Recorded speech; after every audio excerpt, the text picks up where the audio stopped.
بسم اللہ الرحمن الرحیم الحمد للہ وحدہ والصلاة والسلام علی من لا نبی بعدہ وعلی آلہ واصحابہ الکرام الخیار البررہ اما بعد فاعوذ باللہ من الشیطان الرجیم بسم اللہ الرحمن الرحیم اہدنا الصراط المستقیم صدق اللہ العظیم یا ایہا الذین آمنوا آمنوا سورہ النساء آیت نمبر 136۔ اے ایمان والوں، ایمان کی حفاظت کرو۔ سامعین اور ناظرین، ہم آپ کی خدمت میں ایک اہم عنوان لے کر حاضر ہوئے ہیں، یعنی ایمان کی حقیقت۔ سب سے پہلے ایمان کا ڈکشنری کے اعتبار سے معنی کیا ہے واضح کر دوں، سماعت کیجئے۔ ایمان کا ڈکشنری میں معنی ہے دل سے ماننا، اور شریعت کی زبان میں ان تمام چیزوں کو دل سے سچا ماننا جو چیزیں نبی صلی اللہ علیہ وسلم نے اللہ پاک کی طرف سے لائے ہوں۔ سامعین اور ناظرین، ڈکشنری اور شرعی دونوں کے اندر ایمان کا سب سے عظیم پہلو جو نظر آیا ہے وہ ہے نبی صلی اللہ علیہ وسلم کی لائی ہوئی چیز کو ماننا، یعنی سب سے پہلی چیز نبی اور دوسری چیز آپ صلی اللہ علیہ وسلم کی تمام لائی ہوئی چیزیں۔ اس حقیقت کی روشنی میں یہ بات کہنے میں ہم مومنوں کو ذرا بھی شک نہیں ہونا چاہیے کہ جو چیزیں نبی نے لایا ہو ان کو لینے سے پہلے، ان کو ماننے سے پہلے ضروری ہے کہ ان تمام چیزیں لانے والے مصطفیٰ صلی اللہ علیہ وسلم کو مانا جائے، کیونکہ یہ بات 100% سچ ہے کہ بات پر بھروسہ بات والے کو دیکھتے ہوئے ہوتا ہے۔ اسے مثال کے طور پر یوں سمجھیے کہ اگر آپ کو کوئی شخص کوئی چیز لا کر دے تو چیز لینے سے پہلے آپ اس شخص کو دیکھیں گے۔ اگر اس پر آپ کو اطمینان ہوگا، اس پر بھروسہ ہوگا، تب جا کر کے آپ اس شخص سے وہ چیز لیں گے۔ اگر اس پر بھروسہ نہ ہوگا تو آپ اس شخص سے وہ چیز نہیں لیں گے۔ تو بلا تسبیح 2 گنا 4 کی طرح سمجھ میں یہ بات آ گئی ہوگی کہ ایمان کی دنیا میں نبی ہے لانے والے نماز، حج، زکوٰۃ، روزہ، دیگر اعمال۔ ان تمام چیزوں کو فالو کرنے سے پہلے یقیناً اور بلا شبہ نبی صلی اللہ علیہ وسلم کو مقدم رکھنا ہوگا۔ کیا سمجھے آپ؟ مومنوں کے لیے تمام چیزوں میں مثلاً حج، زکوٰۃ، نماز، روزہ وغیرہ، ان سب سے پہلے نبی کو ماننا سمجھنا نہایت ہی ضروری ہے۔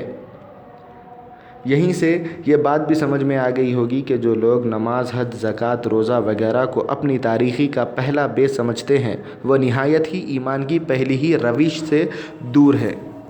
یہ تمہیدی گفتگو ہم سب کے لیے نہایت ہی یاد رکھنے کے لیے، ایمان کی حقیقت کے لیے ضروری ہے۔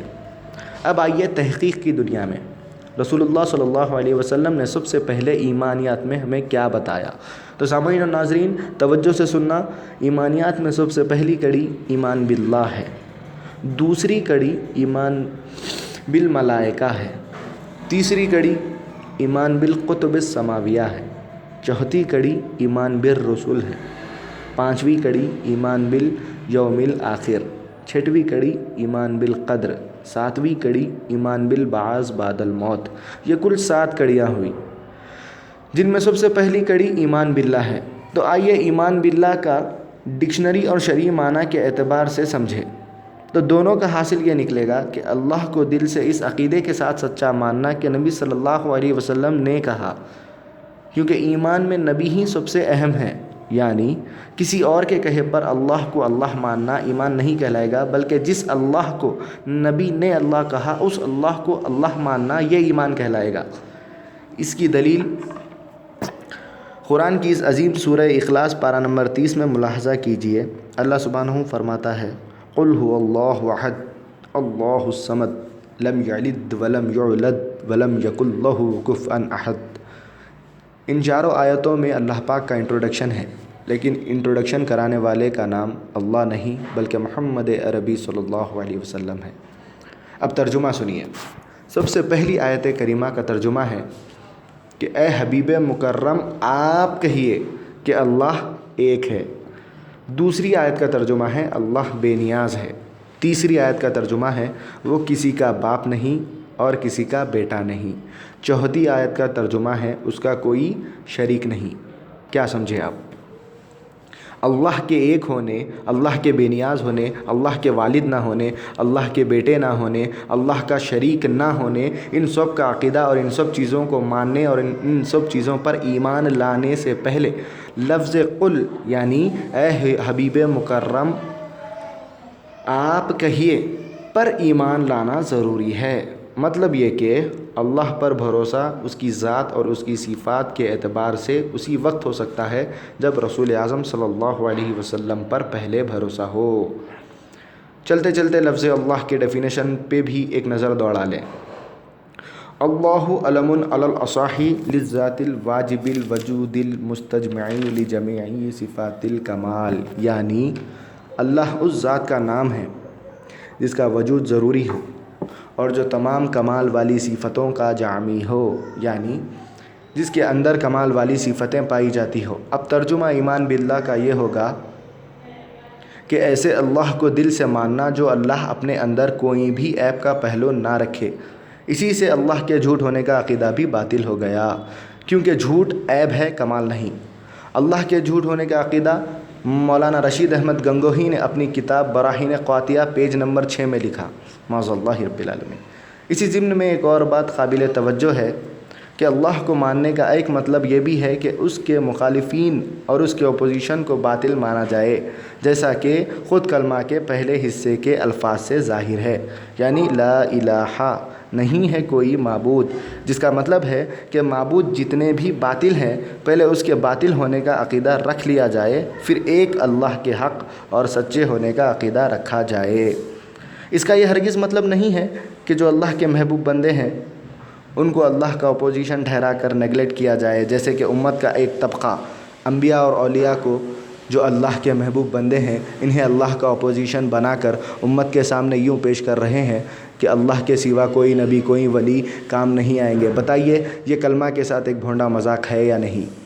یقیناً ہے، کیونکہ رب کا اپوزیشن نبی اور ولی نہیں ہے بلکہ لات اور عزیٰ ہے، جن کی کفار پرستش کرتے تھے، اور ان سے ریلیٹڈ قیامت تک جو معبود اور پرستش کے لائق سمجھے جانے والے معبود ہیں، ان کا رد کلمہ میں ہے، نہ کہ انبیاء اور اولیاء کا۔ کیونکہ ایسا کیسے ہو سکتا ہے؟ جو اللہ اپنی ذات اور اپنی صفات کی معرفت کے لیے انبیاء اور اولیاء کو منتخب فرمائے، اسے اپوزیشن سمجھنے کا عقیدہ فکری توحید نہیں ہو سکتی، کیونکہ اپوزیشن کا مطلب ہے اللہ کے مقابلے میں ریجیکٹ کر دینا، جبکہ انبیاء اور اولیاء ریجیکٹڈ بندے نہیں، سلیکٹڈ بندے ہیں، جسے قرآن نے نبیین، صدیقین، شہداء اور صالحین، اولیاء اللہ وغیرہ کے ریسپیکٹڈ الفاظ سے یاد کیا، جبکہ اپوزیشن کو من دون اللہ، طاغوت، لات، عزیٰ، غیر اللہ وغیرہ ریجیکٹڈ الفاظ سے یاد کیا۔ ایمان باللہ میں ایک خاص اور اہم پہلو یہ بھی ہے کہ اللہ پاک کے جتنے بھی صفاتی نام ہیں، مشہور قول کے مطابق 99، یہ سب کے سب وہ نام ہیں جو ذاتی ہیں، پرسنل ہے، خود ہے۔ البتہ صفاتی ناموں میں کچھ ایسے بھی نام ہیں جن ناموں میں اللہ پاک نے اپنے محبوب اور سلیکٹڈ بندوں کو شریک فرمایا، جیسے اللہ عزیز ہے، رسول عزیز ہیں، ایسے ہی رؤوف، رحیم، بصیر، سمیع وغیرہ، یہ سب اللہ کے صفاتی نام ہیں۔ لیکن آپ سورہ توبہ کی لاسٹ اور فرسٹ آیت کریمہ دیکھیں اور سورہ دہر پارہ نمبر 29 جب دیکھیں گے، آپ کو معلوم ہوگا کہ یہ نام اللہ کے محبوب بندوں کے بھی ہیں۔ کیا سمجھے آپ؟ اگر ظاہر دیکھتے ہیں تو شرک کا پہلو نظر آتا ہے، لیکن حقیقت میں شرک نہیں ہے، کیونکہ شرک کے لیے دونوں جانب کا سیم ٹو سیم ماننا ضروری ہے، یعنی برابر ماننا، ایکول ماننا ضروری ہے، جبکہ یہاں ایسا نہیں، کیونکہ اللہ کے یہی نام اہل سنت والجماعت پرسنل ذاتی مانتی ہے، اور محبوب بندوں میں کیونکہ رب نے کہا ہے عطائی اور گفٹڈ مانتی ہے۔ اللہ پاک صحیح سوچ عطا فرمائے۔ وما علینا الا البلاغ۔